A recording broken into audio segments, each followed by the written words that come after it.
justice. A Clinton Foundation investigation? The public has a right to know, because this really and truly, this is exactly the kind of pay-to-play politics the American people are sick and tired of. The FBI is interested. The Justice Department, not so much. I'll talk to Clinton Cash author Peter Schweitzer. Plus, get ready for street justice. I'll take the pulse of voters and some future voters. Donald Trump is trying to destroy the U.S. He is? And is Hillary trying to rebuild it? Yes, she is. All right, look at the skyscraper here. Who the hell built this skyscraper? Not Hillary. Justice starts now.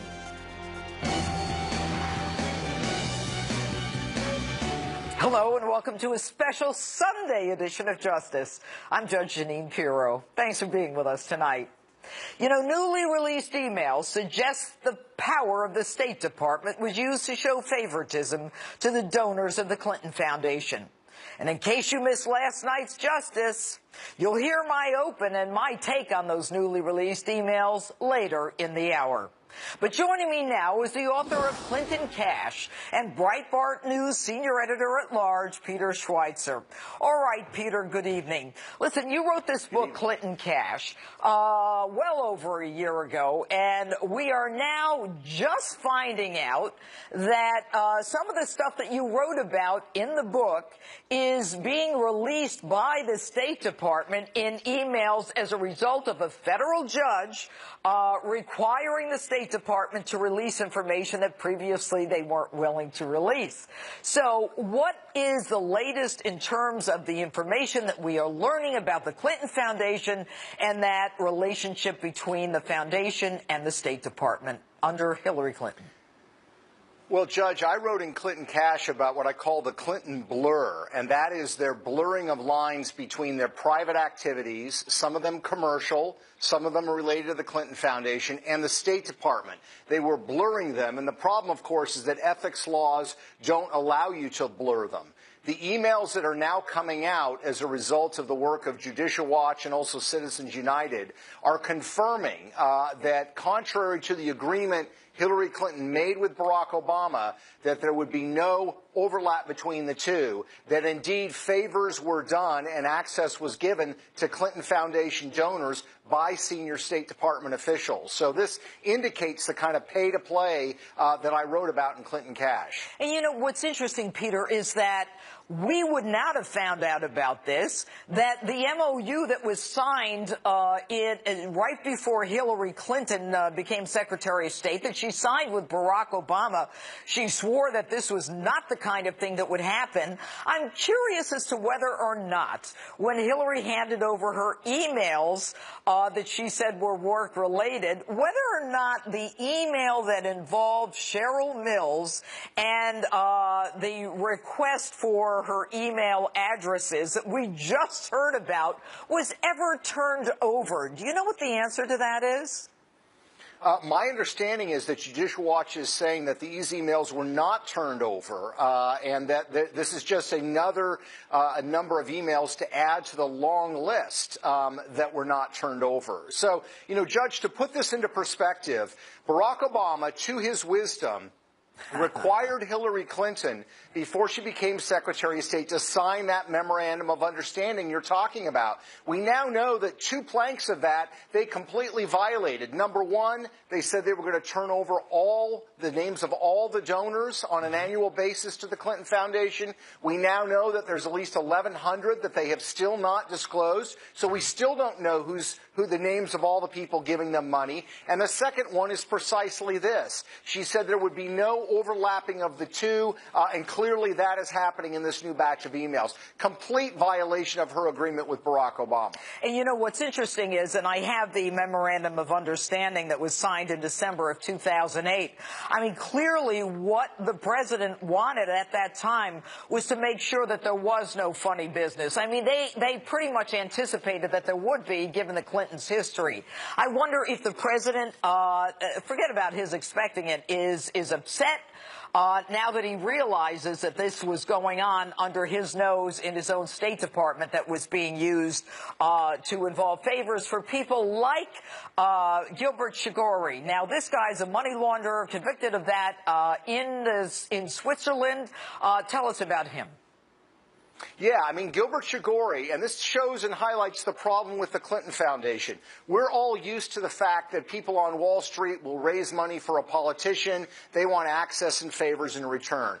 But foreign nationals can't do that. They can't give to campaigns. What the Clinton Foundation does is allow people like Gilbert Chagoury a way around that to get access and influence through the Clinton Foundation. He is not an American. He's not an American businessman. He is of Lebanese background, a citizen of Nigeria, and you rightfully pointed out, charged and convicted of money laundering and aiding and abetting a criminal enterprise. What he did was help the dictator of Nigeria, a guy named Abacha, literally smuggle billions of dollars of the Nigerian people's money out of the country and put them into Swiss bank accounts. Okay. And he was given access by Doug Band and the State Department to U.S. policymakers on Middle Eastern policy. All right. He was given access to the State Department, and they contacted through the foundation after he gave him between $1 and $5 million.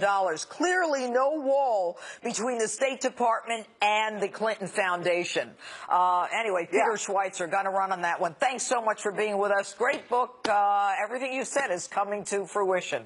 All right. And joining me now, one of my favorite people to battle it out with, so everybody brace yourselves, liberal radio show host Coco Sudeck.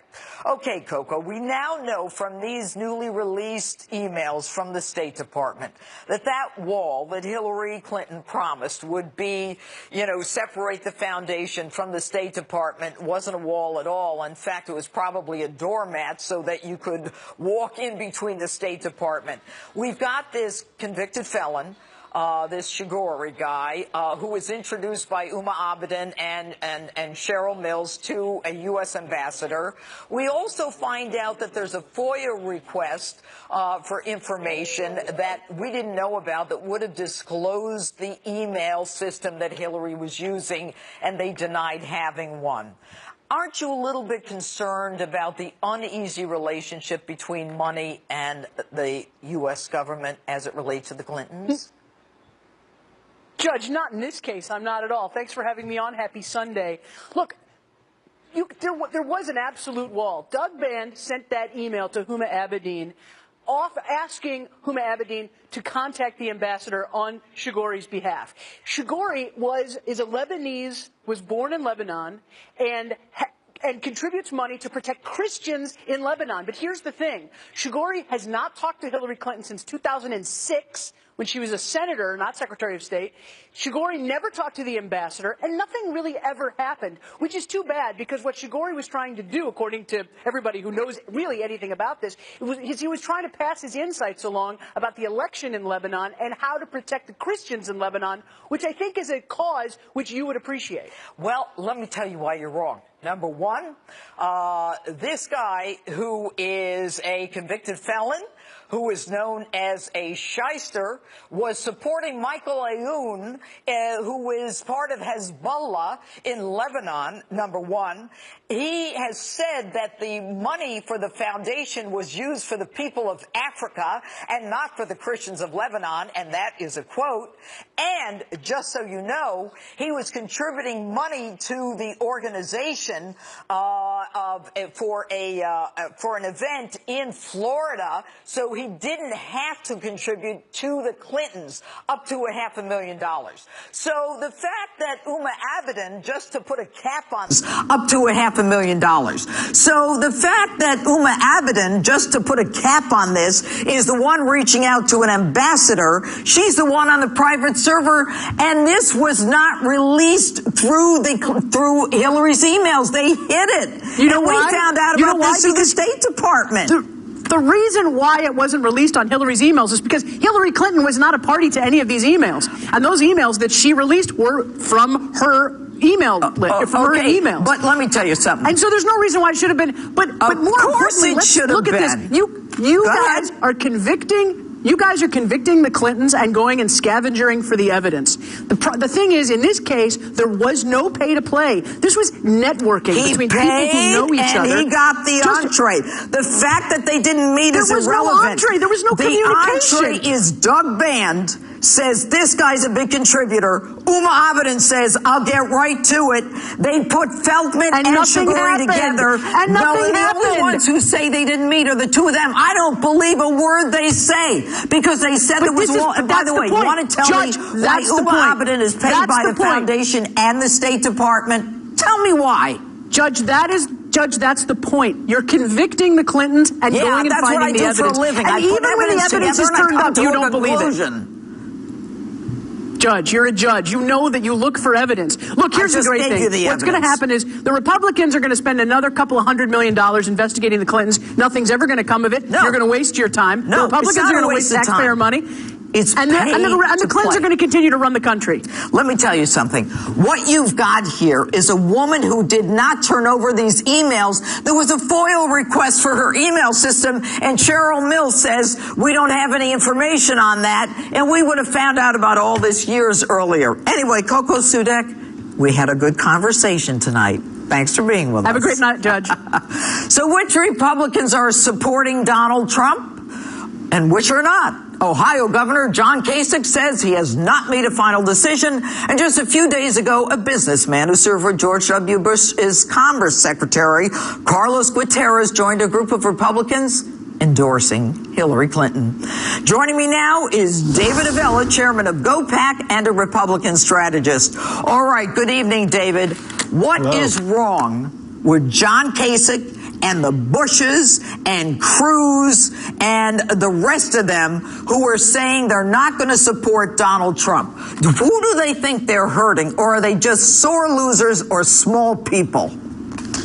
Judge, no Republican nominee in the history of our party has gotten every Republican to vote for them in a general election. So this is not particularly unique that there are Republicans not supporting the nominee. Now, for Trump, he needs to go on and find Democrats and independents to come into his camp in order to win this election. But beyond that, and I think really to the point of your question, is that if you're not supporting Donald Trump and you don't want a fourth Barack Obama or third Barack Obama term, then what are you doing to make sure Hillary Clinton doesn't become the nominee? And even further than that, Donald Trump can't lose by a large margin and it not have a huge impact on the rest of the ticket. And so this fracture that some is trying to create only really hurts the down ballot because of straight ticket voting, you can't have a dominance of one side and yet it not have an impact all the way down the ballot. And that's what a lot of this does. Well, so what is the Republican Party doing to rebut these people who are saying we've got to stop giving him money when the truth is that Donald Trump is part of an arrangement that's getting money to the Republican National Committee and the group that promised to vote for Trump? I mean, I'm absolutely stunned. You know what? Kasich is a small man. I'm not even going to refer to him as a governor. You have the Republican National Convention in his state, and he's too small to even show up. And then you've got Cruz, that Trump gives him permission to actually speak at his convention. He won't even endorse him. And then you've got the Bushes, who they all swear, they pledge they're going to support the GOP nominee, and they won't do it. Carly Fiorina said she would support the GOP nominee, and she won't do it. These people are not people who are worthy of their own word. So what do we do going forward? Every non-Trump vote, it seems to me, is a weighted Hillary vote. Well, you make an excellent point. There are two teams on the field in reality that can win this election, and it's either Donald Trump or Hillary Clinton. And if you're not for Donald Trump, then you're really giving a vote to Hillary Clinton, as you just pointed out. But, you know, look, there are Republicans, as I started out saying, there are Republicans not supporting Donald Trump. That is not unique in an election. But the fact is, Reince Priebus and the Republican National Committee have put together a ground game that they are actively working. Press reports are that Donald Trump and Reince Priebus talk 5 or 6 times a day. Yeah, so I don't know how you can say the parties get along. Yeah. Yeah, I mean, Judge, I don't know how one can interpret that the party isn't behind Donald Trump when the National Committee is doing all it can with the resources it has. Plus, let's also look, what are the number of elected officials and Republican voters that are for Donald Trump versus the ones who aren't? Look, the reality is the overwhelming majority are for Donald Trump. And if we're going to win this election, we need to bring Democrats and independents into the fold for Donald Trump to win and for our entire ticket to win up and down. So, look, bringing new people into the Republican process is a good thing. How does Donald do that? Look, this week we had an astounding revelation regarding emails that show the pay to play. I mean, the group that started the Lincoln bedroom scheme is back at it on an international level, David. And, you know, now we've got Donald Trump talking about other things. Yeah. Every day Donald Trump is talking about his ideas to create jobs and keep Americans safe in their neighborhoods and in their communities is a day that we are further away from a third Barack Obama term. Every day we're not talking about that. We're giving Hillary Clinton a chance, despite the fact that every week we learn something new that is disturbing about Hillary Clinton. And next week it's going to be something else. And it'll also, quite frankly, be interesting to see what those on the left who oppose Hillary Clinton, what they continue to come out with. I mean, this week we just saw where members of Congress had their phone numbers released. This wasn't done by a conservative group. This was done by a liberal group. So Hillary Clinton has her problems with her base. So that's what's going to make these next couple weeks, these next 84 days, in fact, very interesting to watch. Well, it certainly is captivating the whole country. David Avello, good to have you with us. Thanks so much. Judge. All right. And Hillary Clinton says Donald Trump lacks the temperament to be president, while Donald Trump says she lacks the integrity to sit in the Oval Office. New national polls have Clinton extending her lead, though. What can Trump do to catch up? Justice is back in a moment.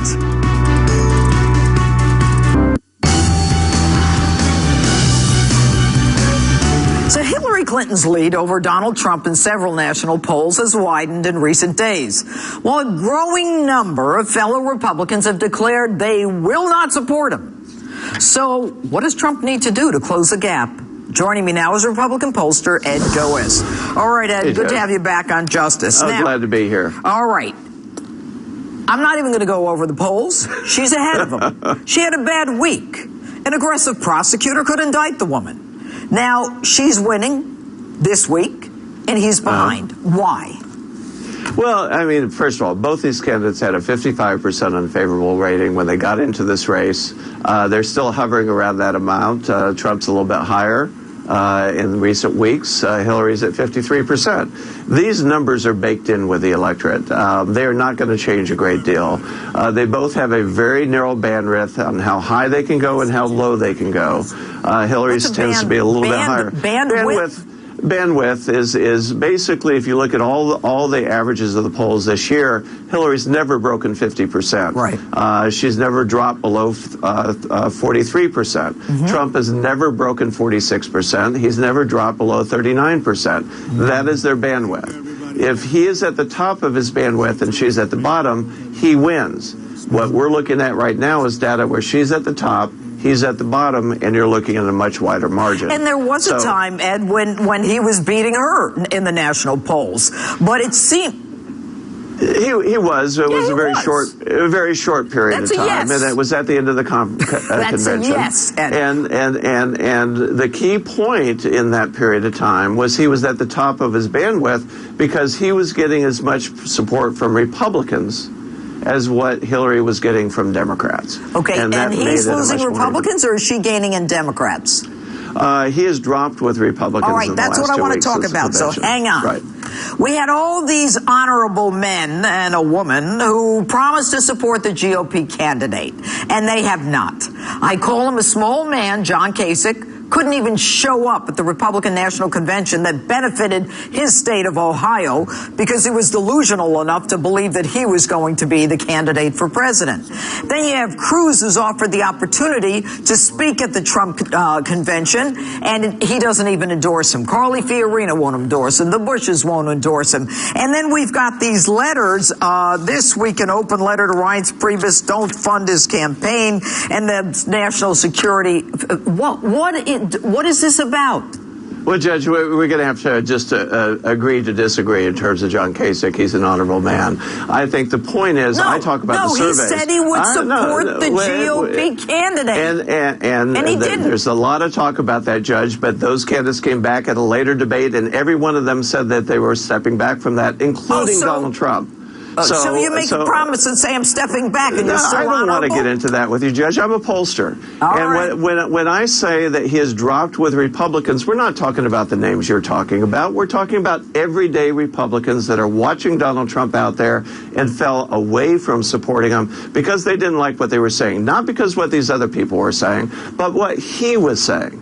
And that is the key point here. He started off with a 55% unfavorable rating. It was driven by his persona. They did a great job at the debate of putting the focus on Hillary Clinton, of bringing his family into the situation and showing a different side of Donald Trump. And then he walked out of that convention and just blew all of that up. Do you think he can come back, Ed?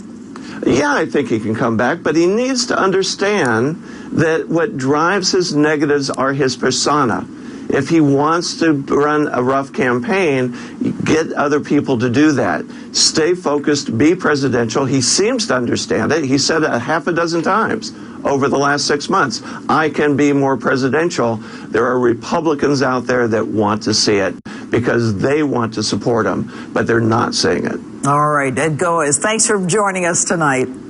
Thank you. All right, and next up, my open involving the growing scandal between the State Department and the Clinton Foundation. That's next.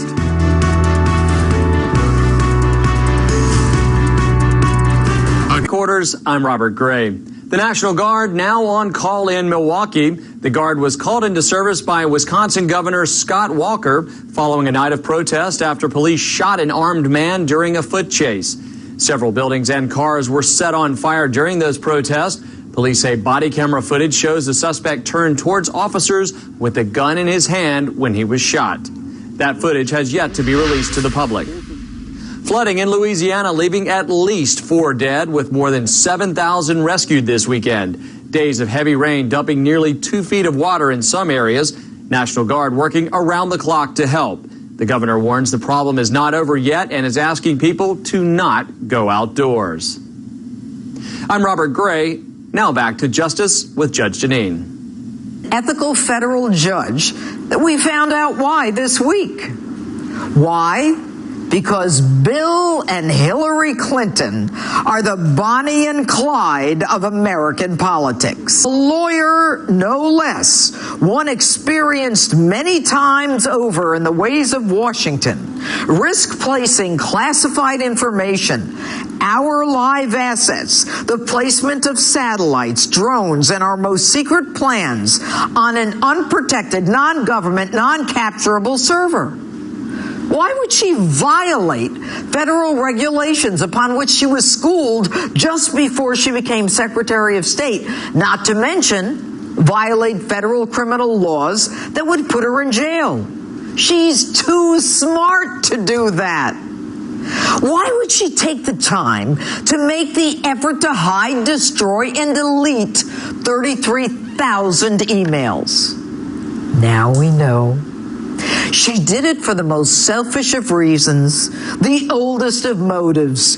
She did it for greed and for power and for the almighty dollar. She did it to hide her shady Clinton Foundation dealings. She did it in order to do favors for Clinton donors and to put a price tag on our State Department. The same duo who came up with a scheme to rent out the Lincoln bedroom is back in business with a new and bigger scheme, one that is more far-reaching and worldwide, one that violates not only the law, but all codes of moral and ethical conduct in government. A couple willing to sell anything to the highest bidder for money and power. This is why the emails were hidden from the beginning. And this is why they were ultimately destroyed and deleted. This week we find out top State Department aide Cheryl Mills, formerly of the President Bill Clinton impeachment team, aligned with Hillary ever since, and also on that private server, was advised in 2012 that a Freedom of Information request was made for the number of email accounts used by Hillary Clinton. Now, dozens of senior officials throughout the State Department, including Clinton's immediate staff, obviously concerned, exchanged emails with the secretary and Cheryl Mills. They actually used the personal account to discuss the official business and advise her of this FOIL request. Their response to the request? There were no records. They were in active defense mode to hide their scheme. And when truth is put to the lie, that in fact there was an email account, they say they made a mistake. Had they been honest, that personal server would have been exposed years earlier. And also this week we find out a clear pay-to-play relationship between the Clinton Foundation and the Clinton State Department. And Gilbert Chagoury gave between $1 and $5 million to the Clinton Foundation and pledged $1 billion to the Clinton Global Initiative. So, of course, arrangements are made for him to meet with Jeff Feldman, the former U.S. ambassador to Lebanon, the country where Chagoury was doing business. Abadan, ironically, paid both by the foundation and the State Department, immediately responds with, "I'll talk to Jeff," ignoring the agreement between Hillary and President Obama to create a wall between that Clinton Foundation and the State Department, confident that it would never be found out. And when we learned there was a private server, what happens? You do what anyone looking to hide the evidence does. You erase, you conceal, you hide, you destroy. Now, I've told you this before. The Clinton Foundation is nothing more than a money laundering operation parading as a charitable foundation, where estimates are that only 15% of its money goes to charities, the rest to expenses, a veritable slush fund for Clinton operatives and ex-employees, a convenient way to get money from foreign countries and donors not allowed to contribute to presidential campaigns, but willing to dump hundreds of millions of dollars into a foundation of a powerful Secretary of State and possible future president. Why and for what? For access, for information, for power. Folks, politicians on a much lower level, of course, have gone to jail for much less. And we find out this week that when the FBI, 3 separate offices, approached the Department of Justice to commence an investigation into this so-called not-for-profit 501c3, the Department of Justice refuses to do so. You know, and Fifth Amendment pleading Lois Lerner, when she opens files on small conservative organizations, she gets away with it too. A few years vacations, a bonus, and a pension. So it's no surprise that the DOJ refuses to investigate the Clinton Foundation. No surprise at all. The collusion between Loretta Lynch and Bill Clinton was on display for all to see in an astounding meeting on a tarmac in Phoenix, while an investigation of Bill Clinton's wife was being conducted by Loretta Lynch. And consider this one. Isn't it curious how Miss Lynch is willing to listen to the FBI when they recommend not going forward with charges against Hillary Clinton? But when the FBI recommends going forward with a criminal probe on a blatant pay-to-play bribery investigation of the Bill Hillary and Chelsea Clinton Foundation, their answer is a resounding no. And you know what, folks? The Clintons, they're not even grateful. They are classless. Take a listen.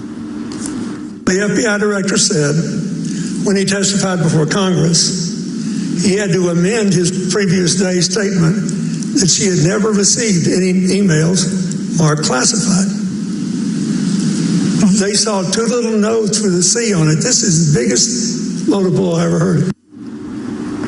You know, the FBI's ability to lose decades of hard-earned and well-respected credibility is now on display for the country to see. You know, Jim Comey is the FBI director, and I told you, Jim, last week what happens when you run with these kinds of people.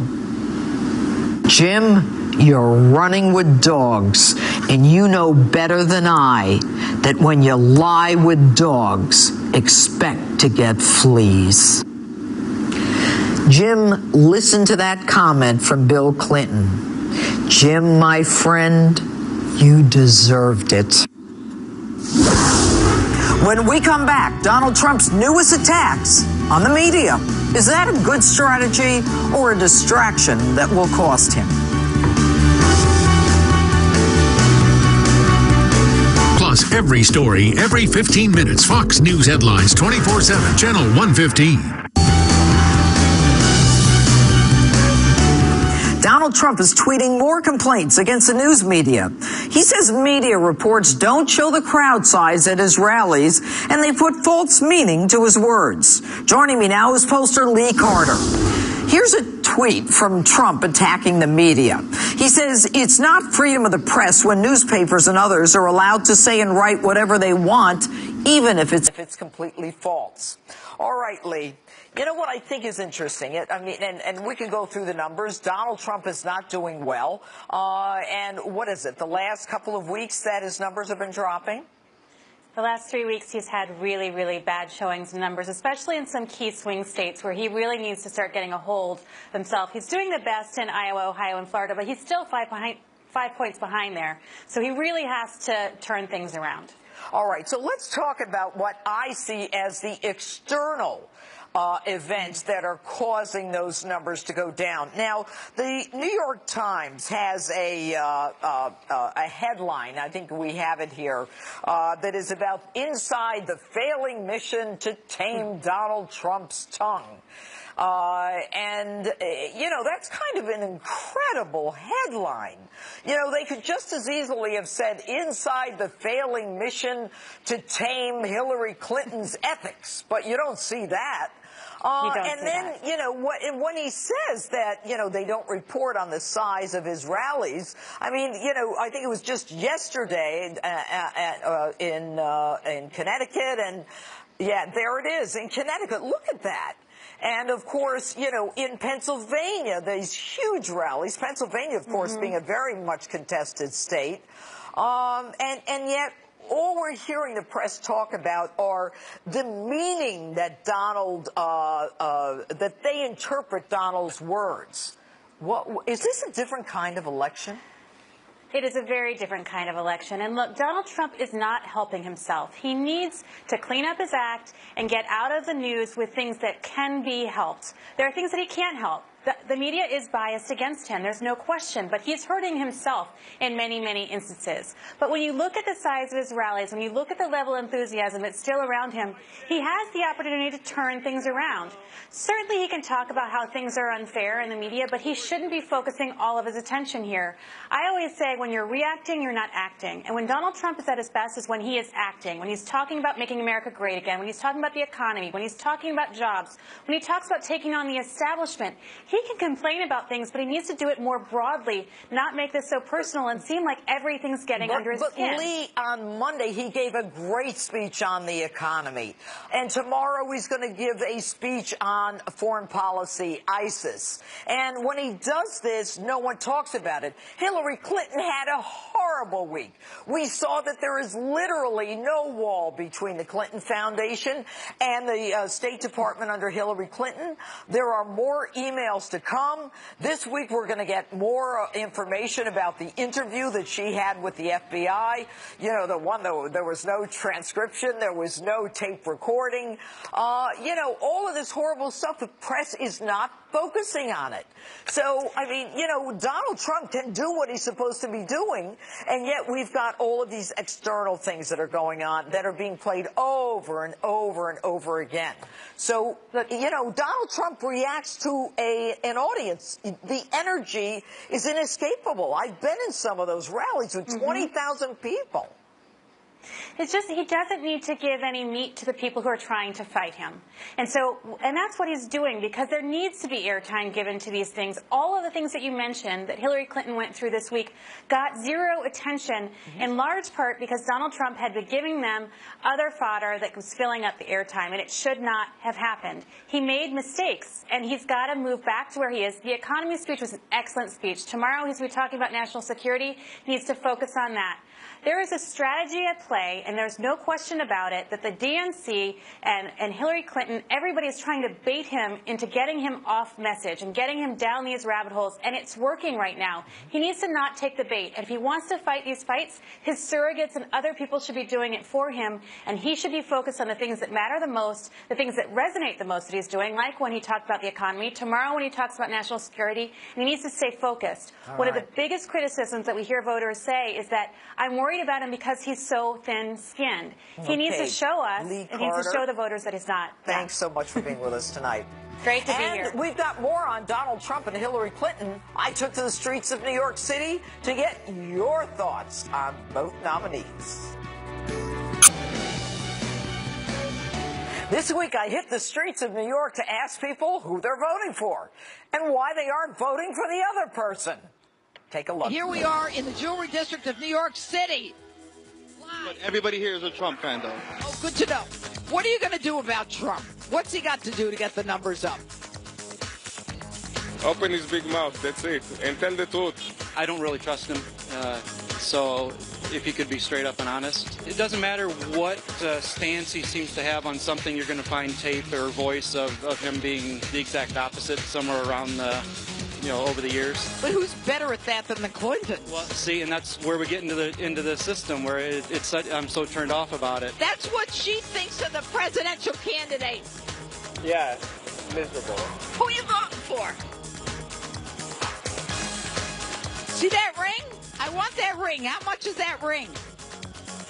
1,000? Ah! Who you vote for? Donald Trump. Why? Because if Hillary Clinton wins, this country's going to go to the bottom. Donald Trump has the business mind. Hillary Clinton is a pathological liar. Everybody knows that. The world has to see that. America has to see that. Why are you voting? Can you stop for a second? What about the fact that Hillary Clinton says that she's a better candidate? Is she? She's a liar. Who would you vote for, Hillary or Donald? No. I No. will not answer this question. I'm sorry. But it's America. It's free speech. Hey, live strong. So, who are you going to vote for? Hillary. Why are you going to vote for Hillary? Just a strong Democrat. What does Donald Trump need to do to move those numbers up? He's 9 points below Hillary. He's getting a little trouble there. He's got to be a little nicer to everybody, He kind of has to bite his tongue a little bit, but I think he's going to do it. Do you? Yeah, Hillary's the crook. I mean, we all know that. Bernie Sanders didn't get the nomination. Now who are you going to vote for? Hillary Clinton with our noses held. What about the fact that the Clinton Foundation, has been collecting money from Russian oligarchs and all that? Absolutely. Lesser of two evils. Okay, well, but what has Donald Trump done to steal your money? To steal my money? Don't you see the Clintons as people who have gained hundreds of millions of dollars by being in the system? Oh, absolutely. Whereas Donald Trump made his own way. Yeah, they are masters. They are, nobody is the system more so than the Clintons. So, do you know who you're going to vote for? I do, Gary Johnson. Come over here, you. Yeah, I'm the judge. You're the one. Yeah, I'm the one, honey. Now listen. I watch you all day long. You do? Why, you outside my window? Why do you think that Hillary Clinton gets away with all she gets away with? It's the liberal media. You know the story. But at the end of the day, aren't Americans smart? Don't they see through that liberal media? No, because they only listen to what they want to hear. So what are we going to do? We have to fight. You have to get stronger. Me? Yes. Oh, my God, they'll put me in cuffs. Hillary Clinton has enough money that she can pay them off. But Donald Trump has money, too. He does, but he hasn't done anything like the Benghazi and email scandals for him to be investigated by him. This lady who did not do nothing in the last 8 years between her and her husband, now she says, I'll do things better for you. Why was she sleeping for so many years? She's tired. Donald told you that. Okay, don't make me chase you. Okay, why are you voting for Hillary? I would not vote for Donald Trump. Why?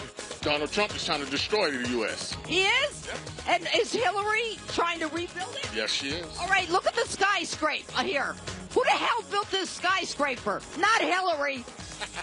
All right, now who are you voting for? I'm still voting for Hillary. Then I'm done.